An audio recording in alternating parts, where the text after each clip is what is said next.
अस्सलामु अलैकुम वरहमतुल्लाहि वबरकातुहू। उम्मीद है अब आप सब खैरियत से होंगे।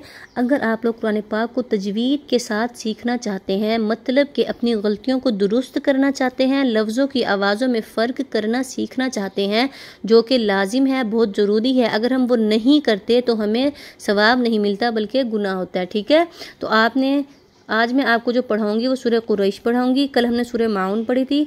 मैं रोज़ की 2 वीडियो अपलोड करती हूँ, एक सूरह बकरा से और दूसरी 30वें सिपारे से, मतलब कि अम्मा के सिपारे से।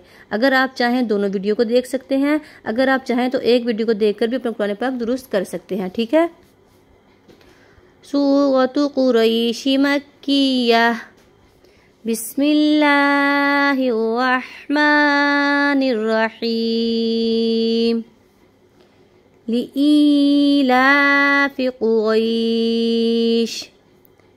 क्या पढ़ना है आपने?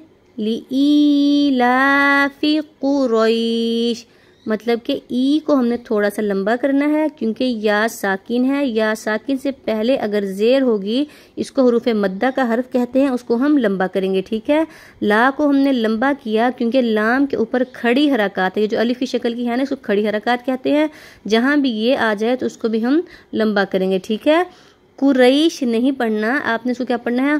कुरैश, मतलब के कौफ को भी आपने पुर मतलब मोटा किया और रॉ को भी आपने मोटा किया। अगर आपने किसी भी लफ्ज़ को मोटा करना है, मतलब कि जो लफ्ज़ मोटा करने वाले हैं उसको, ठीक है, 8 लफ्ज़ होते हैं मोटा करने वाले, तो उसको आपने किस तरह से पढ़ना है? आपने अपनी मुंह मतलब के होंठों को गोल करना है तो वो लफ्ज़ आपका मोटा निकलेगा। ठीक है, ईलाफिहिम रिहलतश शिताइ वस्सैफ।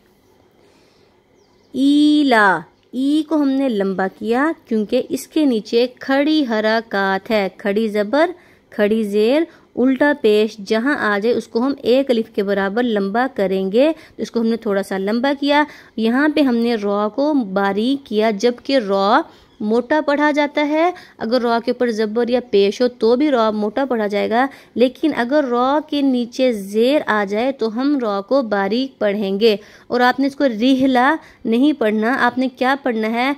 रिहला, रिह, हा, हा की आवाज़ हल्क में से आएगी। अगर आप इसको रिहला पढ़ेंगे तो वो हा की आवाज़ होगी, मतलब कि ये वाले हा की आवाज़ होगी, इसकी आवाज़ ये नहीं है। तो जाहिर सी बात है, हा और हा में फ़र्क तो है ना, हा है और हा है, और हा का मायने और है और हा का मायने और है। तो जाहिर सी बात है, अगर हम यहाँ पर हा पढ़ेंगे तो इस लफ्ज़ का मायने बदल जाएगा। बाकी आप खुद माशाल्लाह से समझदार है, ये आपको पता होगा कि लफ्ज़ों को मायना बदलना गुनाह है या नहीं। ठीक है, आपने ता को लंबा किया क्योंकि अलिफ के ऊपर मद है, इसको कहते हैं बड़ी मद। ये कुरान पाक में जहाँ भी आ जाए आपने उसको लंबा कर कर ही पढ़ना है। ठीक है, ये है वस्सैफ, आपने वस्सैफ नहीं पढ़ना। अगर आप सैफ पढ़ेंगे तो वो सौद की आवाज़ नहीं होगी, वो किसकी आवाज़ होगी? वो सीन की आवाज़ होगी। जबकि जाहिर सी बात है, जब यहाँ पे सौद है तो हम फिर सीन क्यों पढ़ेंगे? हम तो सौद ही पढ़ेंगे ना। तो सौद को हमने क्या करना होता है? सौद को हमने मोटा कर कर पढ़ना होता है। ठीक है, फलयअबुदू रब्ब हाज़ल बैत। फलयअबुदू, यअबुदू नहीं पढ़ना। अगर आप यअबुदू पढ़ते हैं तो अब ये हमज़ा की आवाज़ होगी, आवाज़ होती है हमज़ा की, आ जो आवाज़ होती है वो होती है आइन की। तो आपने आइन और हमज़ा की आवाज़ में फ़र्क करना है। वो आपने कैसे करना है कि हमज़ा की आवाज़ सीने में से आएगी और आइन की जो आवाज़ होगी वो हल्क में से आएगी। आइन और हमज़ा, आइन की और हा की आवाज़ हल्क में से आएगी, तो आपने इन दोनों की आवाज़ को हल्क में से ही निकालना है। दू को हमने थोड़ा सा लंबा किया क्योंकि वाव साकिन से पहले अगर पेश आ जाए, जैसे कि यहाँ पे मैंने आपको बताया, या साकिन से पहले ज़ेर आ जाए और यहाँ वाव साकिन से पहले पेश आ जाए, तो हम लफ्ज़ को थोड़ा सा मतलब कि एक अलिफ के बराबर लंबा कर कर पढ़ेंगे। ये हुरूफ मद्दा का हर्फ है। ठीक है, और यहाँ पे आपने रब्बा नहीं पढ़ना क्योंकि मैंने आपको बताया कि रॉ को हम मोटा करेंगे और इसको कैसे पढ़ेंगे? रब्बा। ठीक है, बाकी हाज़ल बैत, इसको हाज़ल बैत ही पढ़ेंगे। ठीक है, बस हा को थोड़ा सा लंबा करेंगे क्योंकि इसके ऊपर खड़ी हरकत है। الذی اطعمہم من جوع. اب ذی کو آپ نے زی نہیں پڑھنا، مطلب کہ اللہ زی نہیں پڑھنا. اب دیکھیں زی، میری بات غور سے سنیں آپ، زی اور ذی ان دونوں میں کتنا فرق ہے. اب جب یہاں پہ ذال ہے تو ہم زا کیوں پڑھیں؟ جو زی آواز ہوتی ہے نا وہ زا کی ہوتی ہے، زا کو ہم سختی سے پڑھتے ہیں.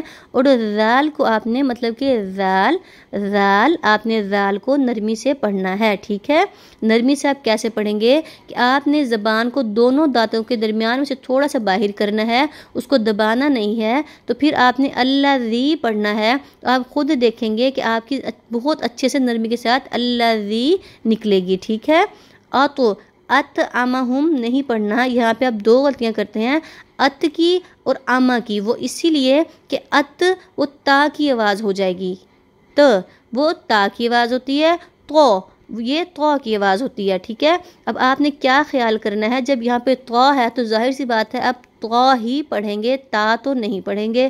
یہاں پہ عین ہے تو آپ عین ہی پڑھیں گے، حمزہ نہیں پڑھیں گے. آپ کیسے پڑھیں گے؟ اطعمہم.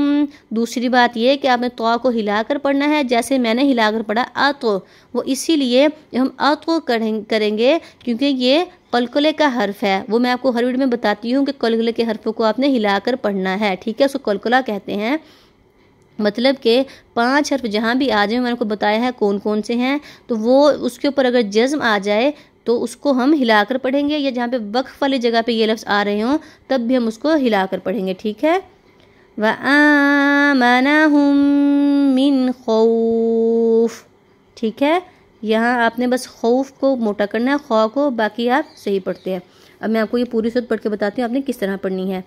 لِإِيلَافِ قُرَيْشٍ إِيلَافِهِمْ رِحْلَةَ الشِّتَاءِ وَالصَّيْفِ فَلْيَعْبُدُوا رَبَّ هَذَا الْبَيْتِ الَّذِي أَطْعَمَهُم مِّن جُوعٍ وَآمَنَهُم مِّن خَوْفٍ. یہاں تک آپ لوگ یاد کر لیجئے گا، دعا میں لازمی یاد رکھیے گا. چینل کو سبسکرائب کر کے جائیے گا، ویڈیو کو لائک کریے. انشاءاللہ اگلی ویڈیو میں ملیں گے، تب تک کے لیے اللہ حافظ.